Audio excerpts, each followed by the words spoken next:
Okay, so your modifiers are your non-destructive operations that can be applied to your object in Blender. Allow you to make changes to your models without permanently altering the original geometry. So we find them under our wrench in the properties. It looks like the wrench. Let's open up Blender and get into this.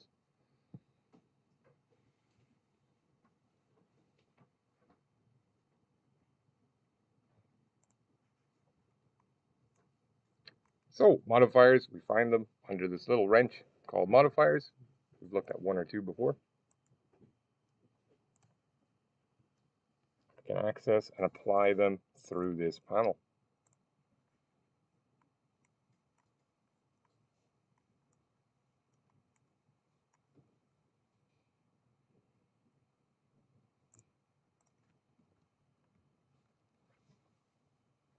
To add a modifier, we go to the modifier panel. We select the object we want to apply it to. For example, a cube or a sphere. And then we click the Add Modifier button to see the list of available modifiers. That is the old UI. The new UI looks slightly different, but it's the same setup.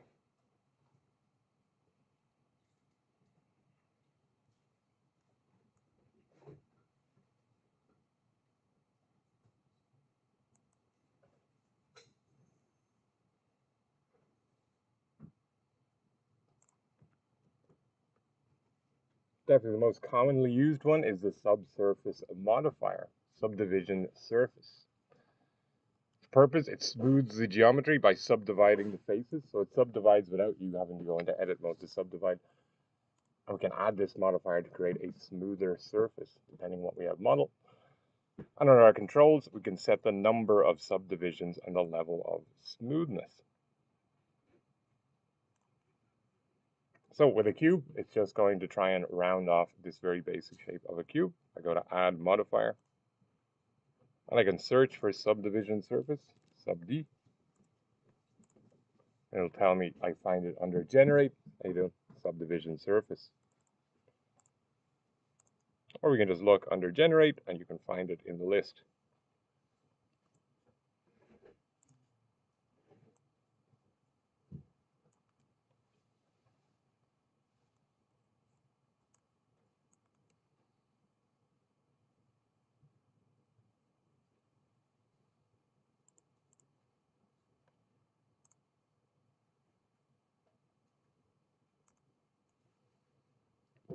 So now my cube looks like this. It's subdivided and smoothed the surface over.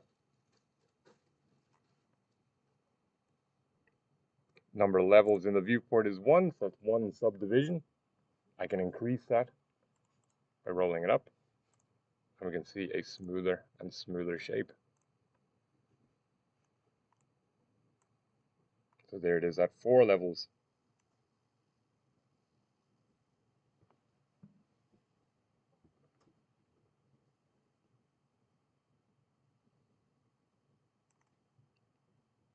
What separates this from subdivision just through edit mode is that now we can still go into edit mode on our shape here. And you'll see it's still original cubic shape if I start making any changes to it. For example, if I subdivide it right now, it'll have more rigidity. So it's less of a sphere and more cubic because I've added some subdivision. Yeah.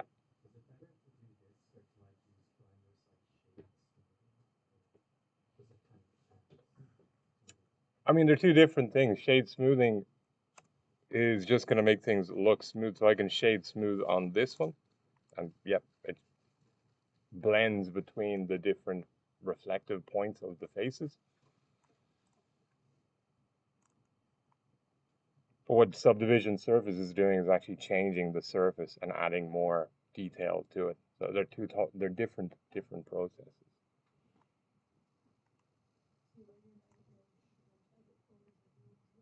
No, because it's still live. It's still live subdividing up here. So when we're in edit mode, I can say if I go to face select, if I start adding more geometry, say I extrude, it's still going to take it as this simple shape. So it's got 10 sides now, 10 faces, but it's subdividing all of those on the top level.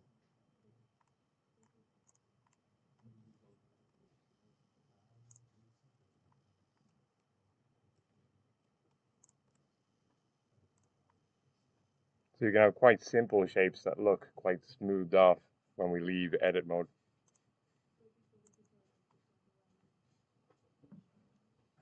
Yeah. Or you can make things angular first.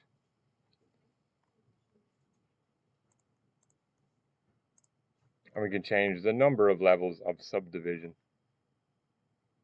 live over here.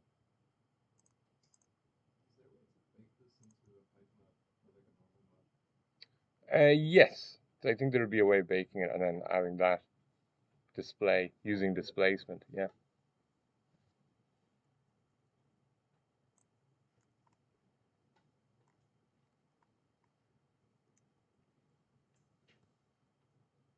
So with all these modifiers, you'll have these little toggles to turn it on in different modes. So right now it's turned on in edit mode.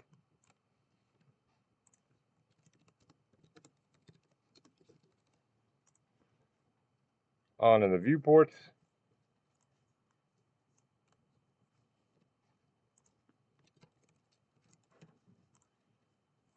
And on in renders.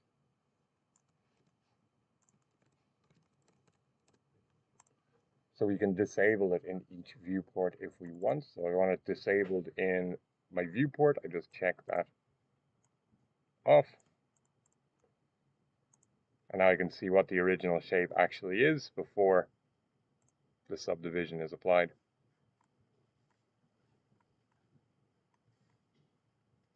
Similarly, in edit mode, if I switch over to edit mode here,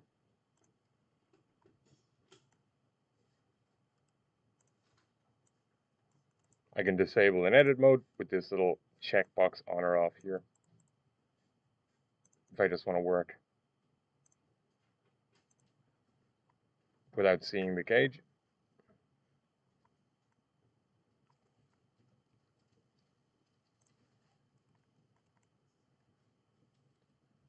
So you're working with the subdivision already applying. Or you can work with just the control box. So all modifiers will have these settings for turning them on and off in various view modes.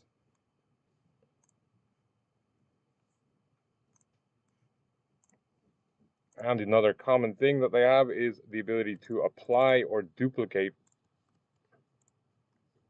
any of these. So I access that by this little drop down. So if I want to flatten down this subdivision and make it into my actual shape, I need to apply it, but we can't apply anything in edit mode. So I need to leave edit mode if I want to apply any modifier to it. And if we're exporting any of these models to other software, we can't rely on them understanding Blender's modifiers. All modifiers have to be applied. Say if we're bringing this into Unity, we want it to work. Subdivision surface is not going to work in Unity. It doesn't have that function. So we have to apply and flatten all of these modifiers before we bring them over. So yeah, if I leave edit mode, I can drop that menu down again, and now I can apply it. It's applied and then removed from the stack. So this is our stack modifier stack. We only have one in at the moment.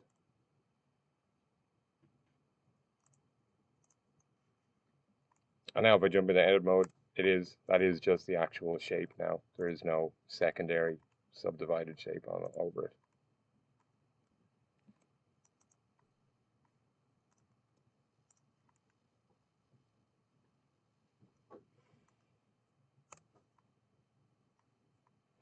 But then there's nothing to stop us from putting another subdivision surface on top of that for more subdivision.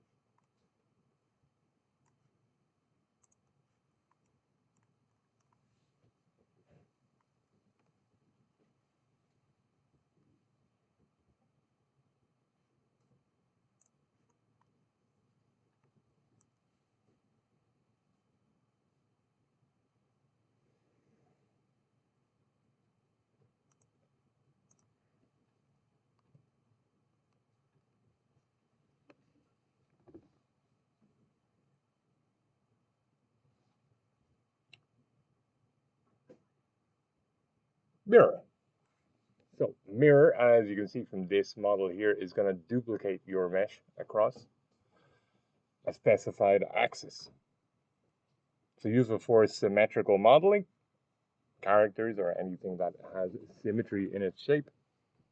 And in our settings, we can choose the axis and adjust the options for clipping and merging vertices. So yeah, right here you can see there's a batarang being modeled, and they're only modeling one half because it's a symmetrical shape.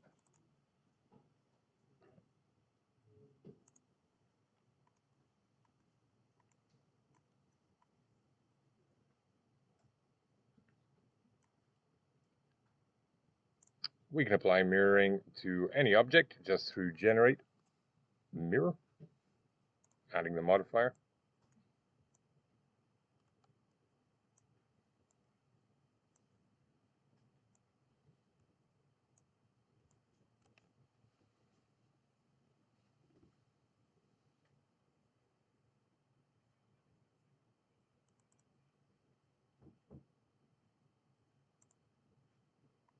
And now it's mirrored on the x-axis. I can mirror on the y as well, and also the z. And I've created a letter H.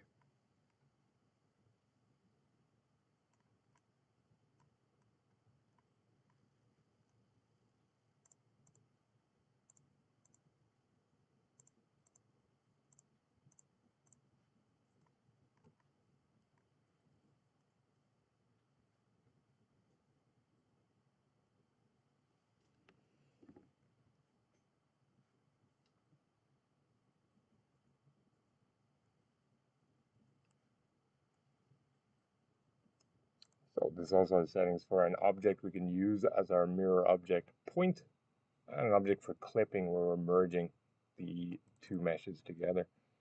If I get in on edit mode on this, I still just have this one shape.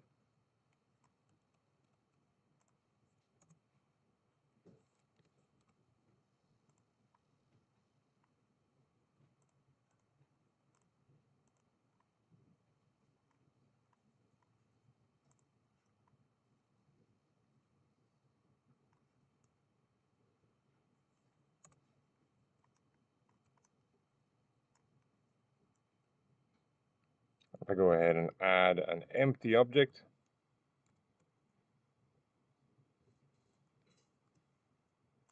this can act as my mirror object.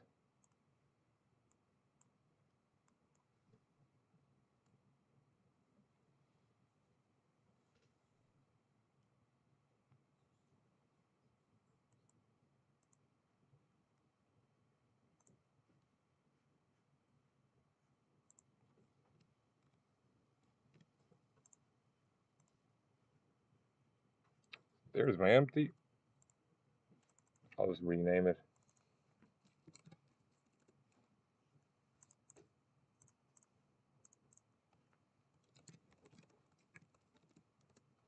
Mirror object.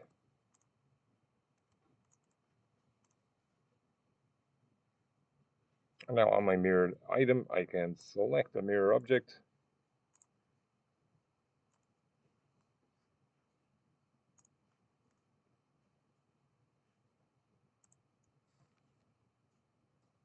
And now wherever this object is how far away the mirrored items are going to appear. I'll do all three axes, X, Y, and Z.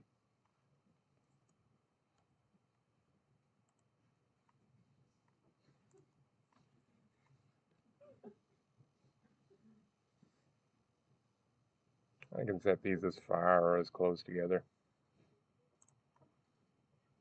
as I want to be.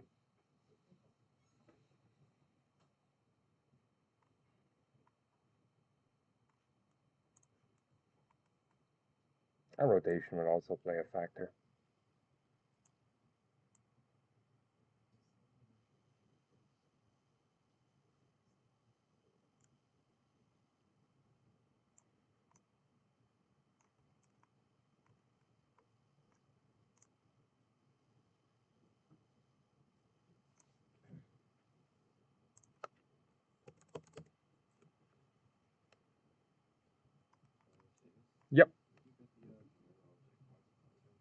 So the mirror object is an empty object. I just get it from the add menu, add empty, and I use plain axes.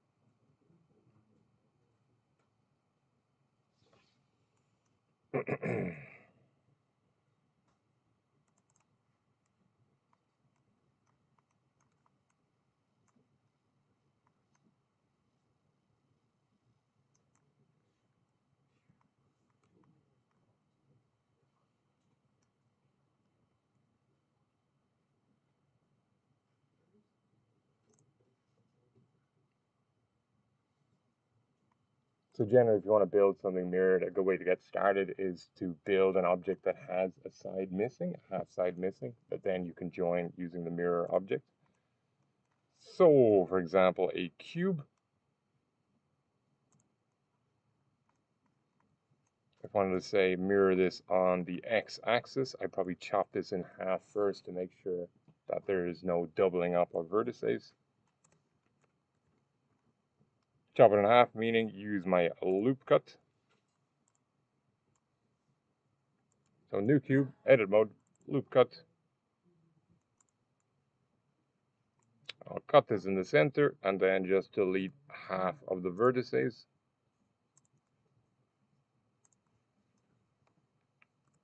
Vertex select, back to select mode. I'm going to grab half of these and delete them. So one face. X to delete vertices.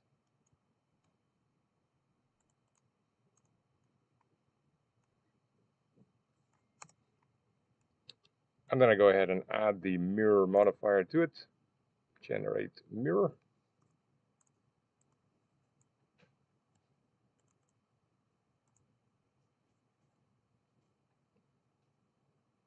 And now in edit mode, if I select everything, as I move it away, you see they're separate pieces. This is what clipping is all about. If I enable clipping,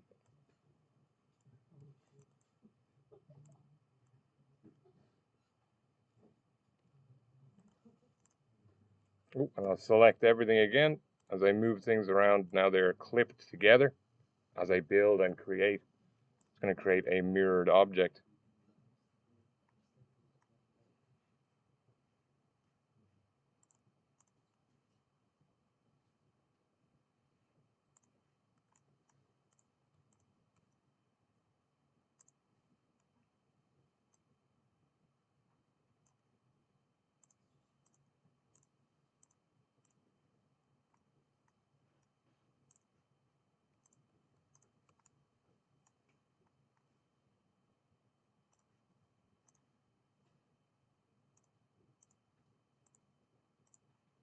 Batman. There we go.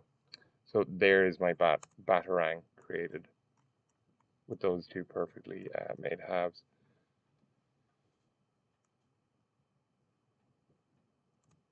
But really it's just this one half, and then it's clipped into the center. If I flatten all the way in, you see it clips into a flat point. And all I have on is clipping for that. And I created a half box.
array. So great for creating duplicates. If you have modular assets or modular environment stuff, using array can be very useful. So multiple copies of an object in a grid or along a path. Use it for repeating patterns, fences, or rows of trees. And we can adjust the count, spacing, and direction of the copies.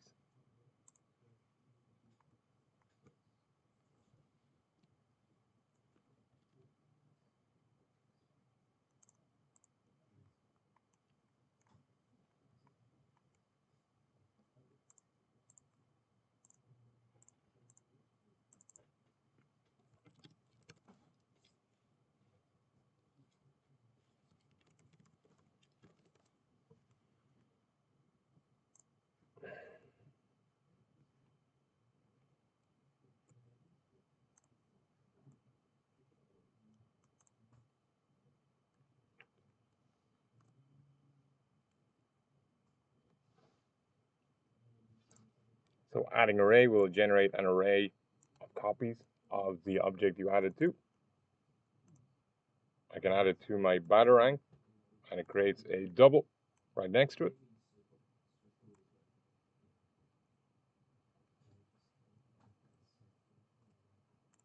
We can change the number and factor right here how it's going to be offset. So right now it's doing one whole width of the object space to the right. We can have it increase and go on forever and ever. The factor is going to change the direction in which they're making these copies. So I increase it on the Y, it's going to start going off in the diagonal.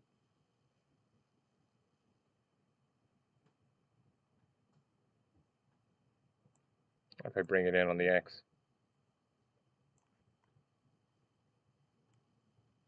it's just going to change where those copies are spaced out in.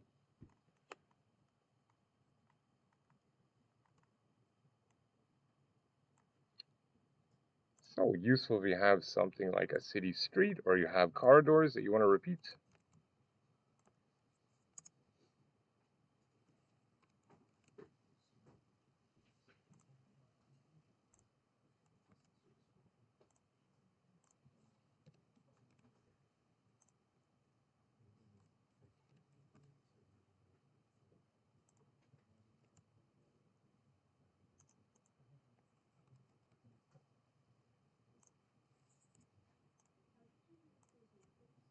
I just scaled them out on the X-axis. So if you have something like a piece of road, like this magical piece of road I have here, just add a couple of colors.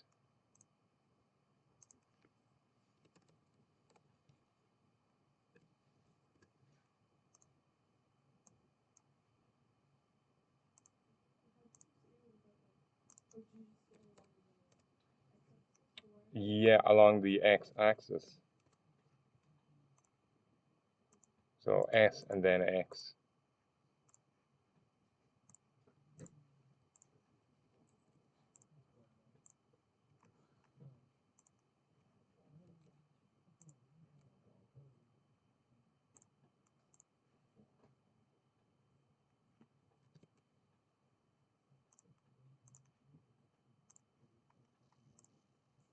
Okay, so I've got this piece of corridor that I want to duplicate again and again. I can use array to create duplicates of it, link it up. So I'll add this modifier, generate array. And you can see there's two right next to each other. I want them to move off in the Y direction, green line. It's moving off in the X direction. So I'll say 0 on the X, 1 on the Y, and then I can continue on and on and on with this corridor. And I only have one model to make, so this is a modular asset. And I can go back and keep modifying this thing.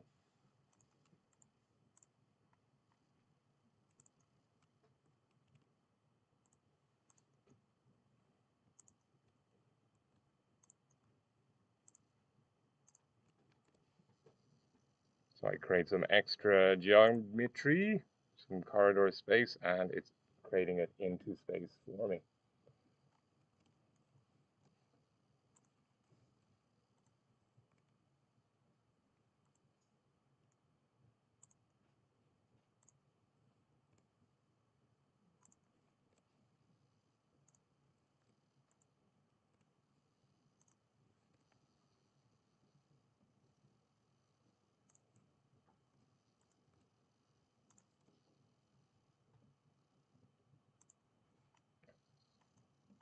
So, quick geometry. Ooh, not quite linking up, probably because of the space I just made. Yeah.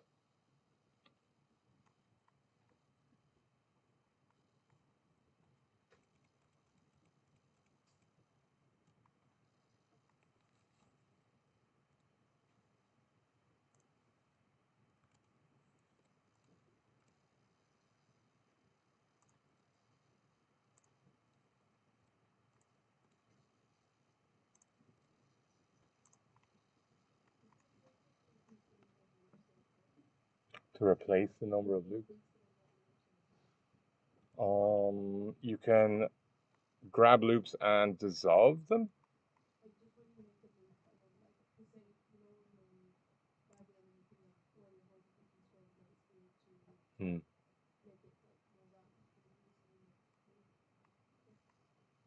But after they're created?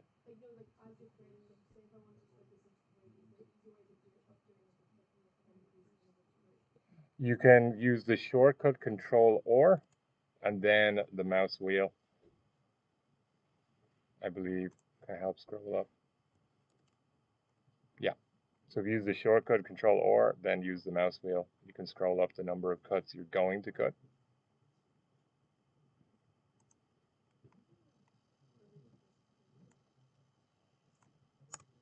Okay, so modular asset, straight road created. Also handy for creating a set of steps. If, and I might make another duplicate here.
Okay, so quick staircase just by getting a small piece of this. I just basically cut it with a knife.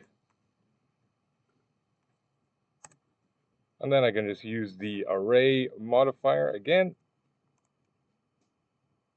It's offsetting by 1 on the Y and then increase by however high I want the step to be on the Z. And then as many steps as I want.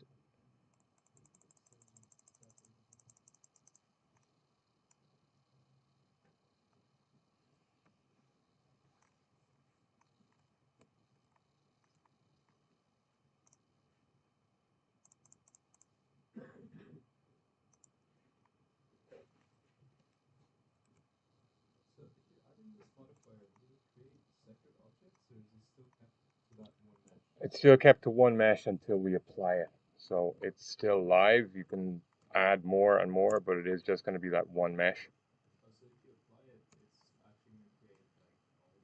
It'll create all of the separate. So right now it's just this one. If I apply, now it's the whole mesh.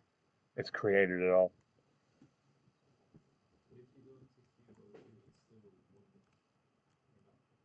No, I mean, yeah, it's still one mesh.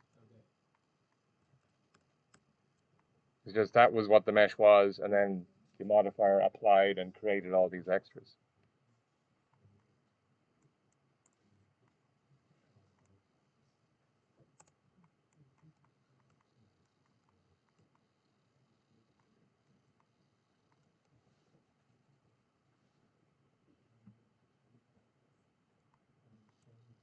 Yes.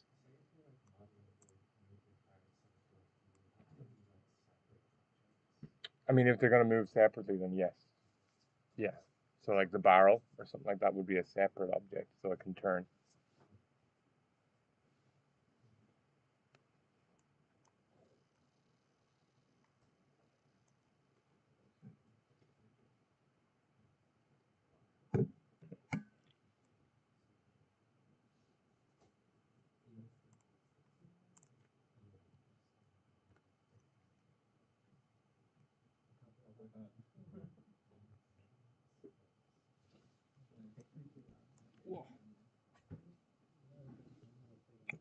So Boolean next. Boolean cuts holes in things, or it selects the difference between two objects or shapes.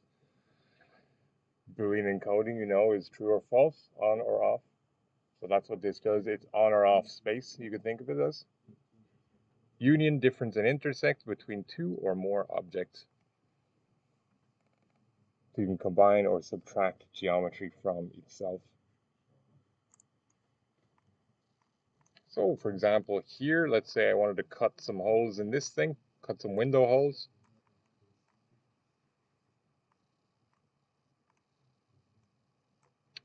First, I have to create an object to Boolean through it. I'll create a cylinder.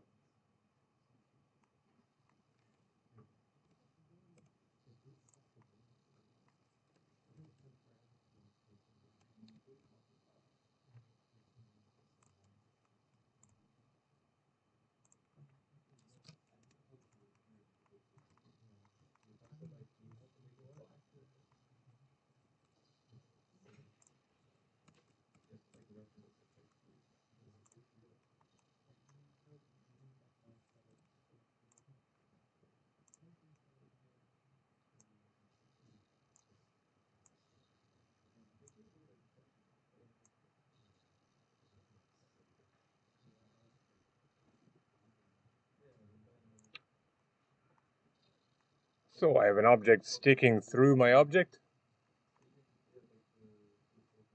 And I want to cut a hole based on where that object is. So the object that takes the Boolean modifier is the one we want to have the cut in it. So it'll be this object again, which has an array on it as well. That's fine. I can have a stack. Again, add, generate, Boolean.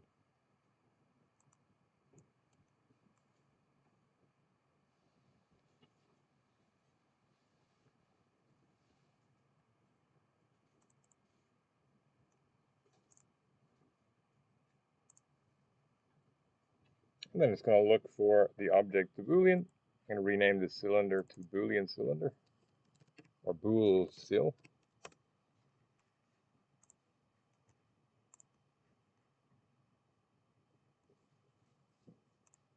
And then we just grab the object either by selecting from the list or using this little eyedropper to literally eyedrop onto the scene.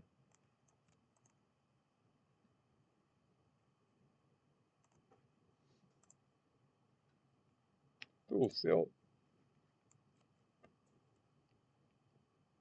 Right now it's going by the difference. It looks like nothing has happened because the cylinder is still there. But if I hide the cylinder, you see that the cut has actually happened.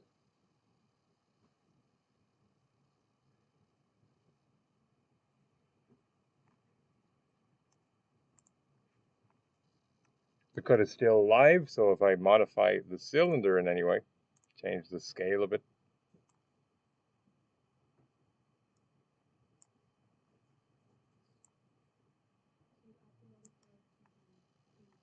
yes, so the level object. So I'll give this another name. What's it called? Corridor. So I've added the Boolean to the corridor object, and bool sil is the difference object.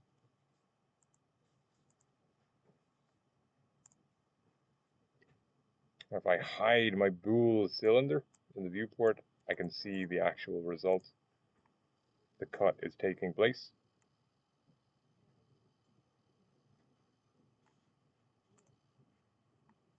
And you notice it's only happening in the first and not in the array.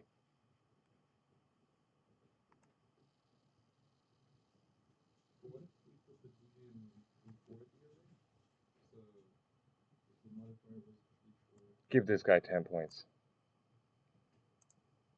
So yes, the order in the stack. I was getting to it, I swear. The order in the stack completely matters. So the array is happening first. It's like coding. It's running in order. So the array is happening first. That's executing and creating the array of objects, the duplicates. I've got 3.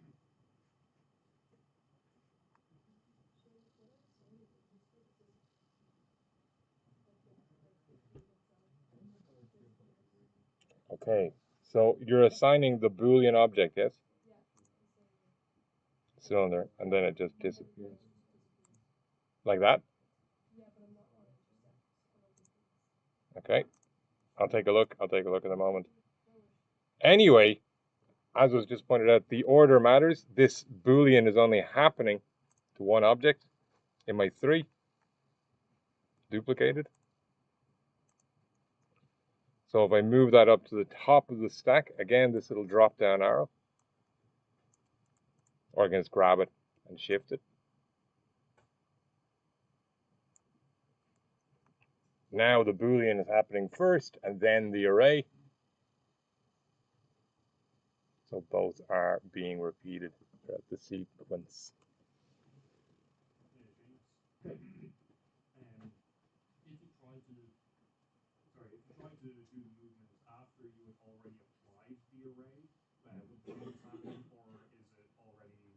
It would only apply to that first one, and it wouldn't array down because it'd be one big mesh.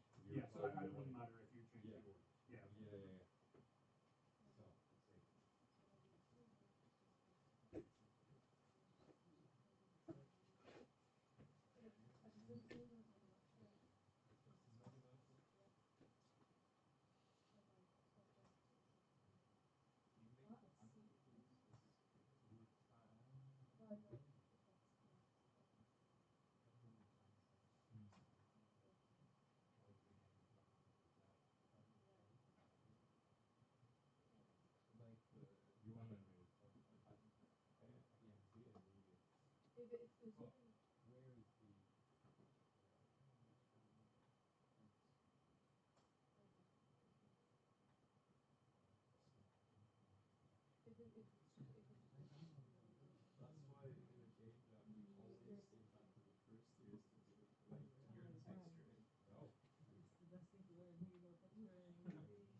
Yep.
So yeah, the three differences there. Difference, as you see, it will delete part of the cube. For some reason, fast is working better than exact. If I switch to fast, it doesn't work at all, oddly enough.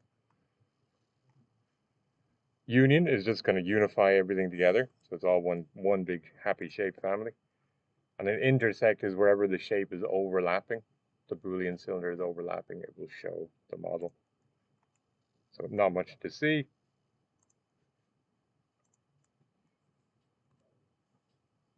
I scale that Boolean cylinder up. You can sort of see what the overlap is.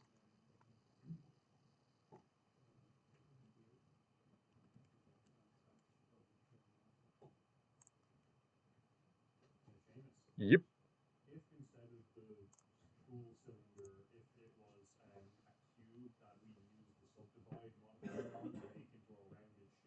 Mm. Mm.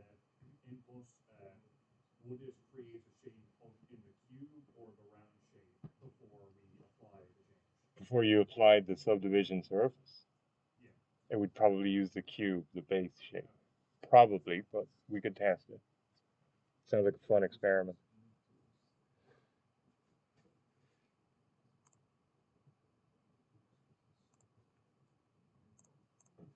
In fact, let's try it.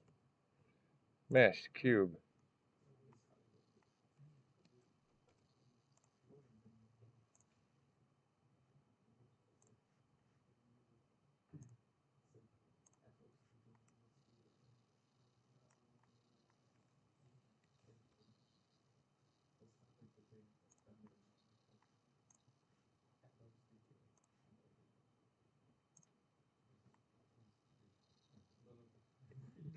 It would use the subdivided version and not the base version.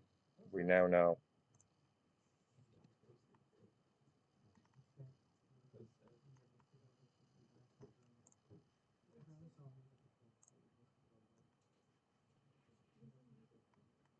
Oh,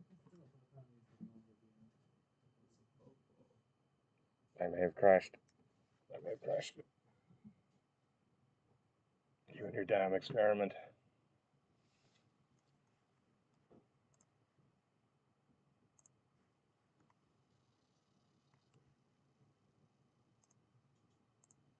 Interesting. Very interesting. So yeah, they thought of it.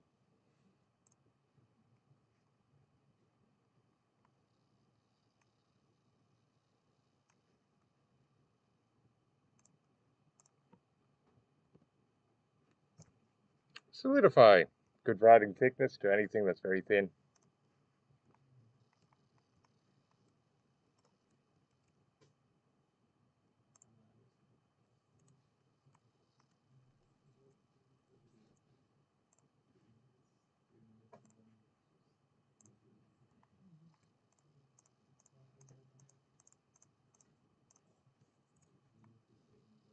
So if you have something that's quite thin and you want to add some thickness to it, solidify is the modifier to do that.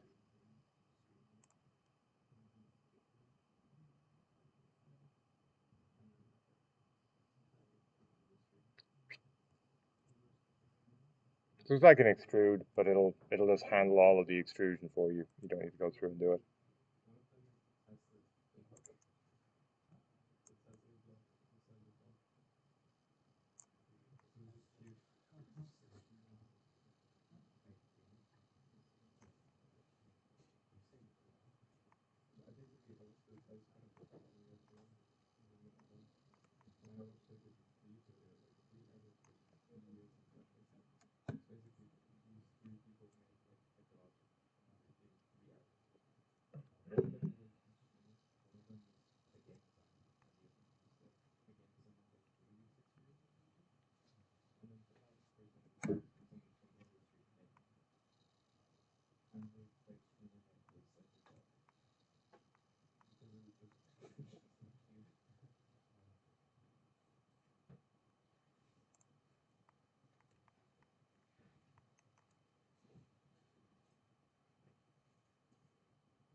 And there's not much to add about Solidify. It'll make things solid. Can be useful if you just have paper thin constructs and you want to add some solidity to them.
Okay, so possible use for Solidify. Maybe you want to get some quick level design completed.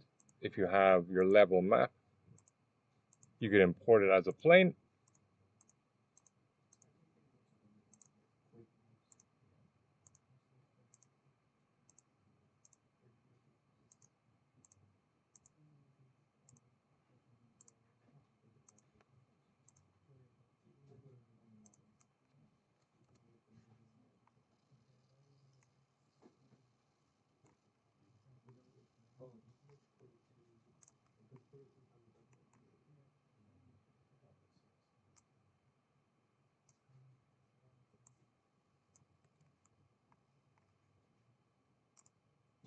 And then just extrude that little line I've created.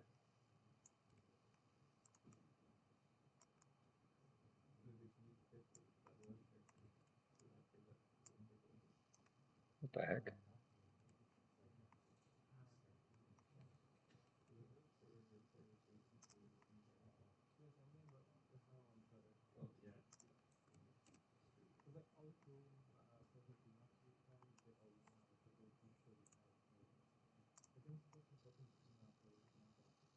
And then just use Solidify to make those little walls seem a little thicker.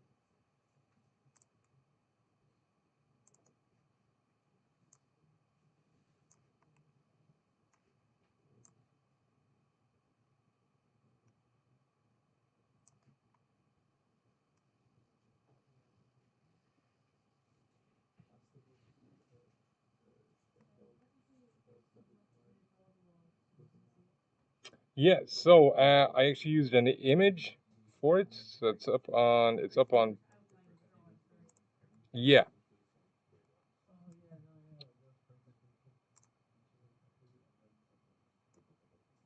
So the image is here if you needed the image. That is the image. And then I brought it in as a plane. Add image mesh plane.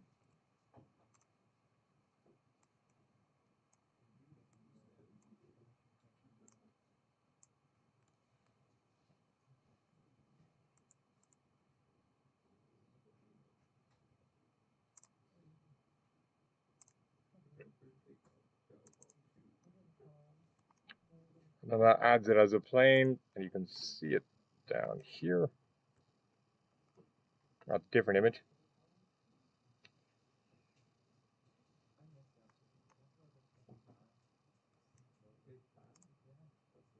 I'm going to just get into my object properties and just zero that out, put it in the center.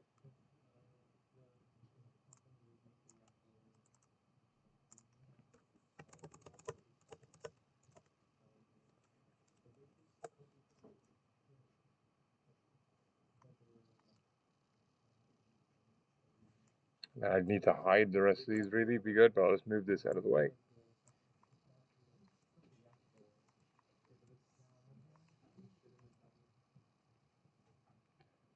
And then on this shape, this mesh plane image, I just go to edit mode and use the knife tool to cut these out.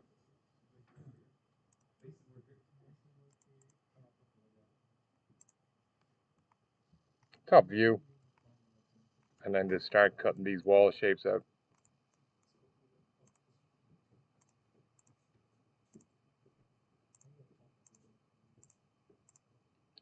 And just click point to point and press enter when you've got the whole shape.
Then Alt and click to grab these edges.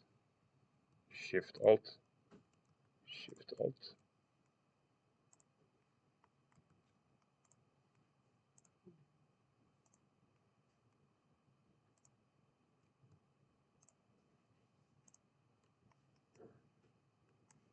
Then just extrude these up. Up. Got an extra line here. E, and then Z.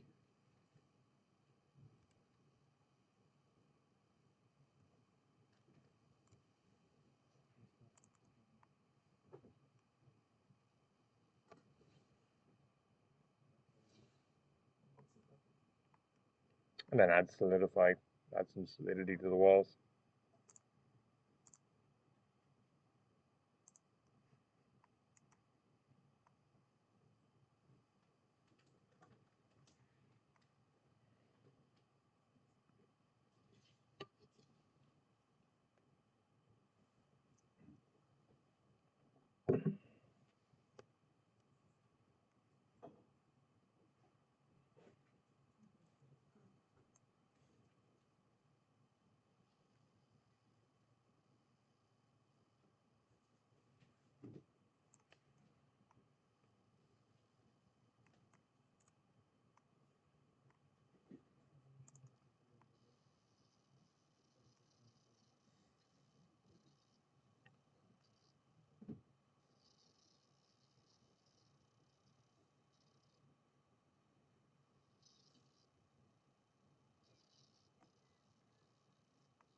Okay, so that's solidifying. Right, at this point, I think time for a short break. Let's take our 15 minutes, cup of tea, cup of coffee, and we'll come right back.